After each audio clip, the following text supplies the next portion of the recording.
அனைவருக்கும் வணக்கம். எல்லாரும் எப்படி இருக்கீங்க? உங்களை மீண்டும் சந்திப்பதில் பெரும் மகிழ்ச்சி.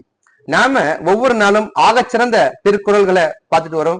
அதுல இன்னைக்கு நாம பார்க்கக்கூடிய திருக்குறள் ரொம்ப அற்புதங்க. அப்படி என்னங்க சொல்றாரு, வாங்க பார்க்கலாம்.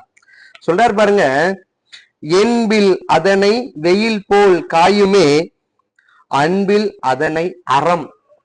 ரொம்ப அற்புதங்க. எளிமையான சொற்களை வைத்துக்கொண்டு ரொம்ப ஆழமான ஒரு கருத்தை விதைச்சிட்டு போயிட்டாருங்க. சொல்றாரு பாருங்க, எலும்பு இல்லாத உயிரினம் எதுங்க? புழு. புழுவை நாம சொல்றோம் எலும்பு இல்லாத உயிரினம். அது மேல வெயில் பட்டுச்சுன்னா என்னங்க ஆகும்?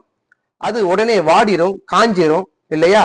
அது துன்பமுற்று உயிர் இழக்கவும் நேரங்கள் வாய்ப்புகள் நிறைய இருக்கு. அப்படி யாரெல்லாம் அறம் செய்கிறதுக்கு முடியல அப்படின்னா அவர்களிடத்தில் அன்பு இல்லைன்னு அர்த்தங்க. அறம் செய்யறதுக்கு என்ன தேவை? அன்பு தேவை.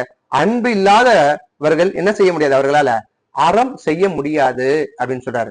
எலும்பு இல்லாத ஒரு உயிர் எப்படி வெயிலில் காய்ந்து வீணா போகுமோ, அதே போல அன்பு இல்லாத உயிர்கள் அவர்களால் அறம் செய்ய முடியாது அப்படின்னு சொல்றாரு பாருங்க, என்பில் அதனை வெயில் போல காயுமே, அன்பில் அதனை அறம் அப்படின்னு சொல்றாரு. மீண்டும் ஒரு அழகிய சந்திப்புல உங்களை சந்திக்கும் வரை உங்களிடமிருந்து விடைபெறுபவர் உங்கள் முனைவர் பா மொய்தீன் பாஷா. நன்றி.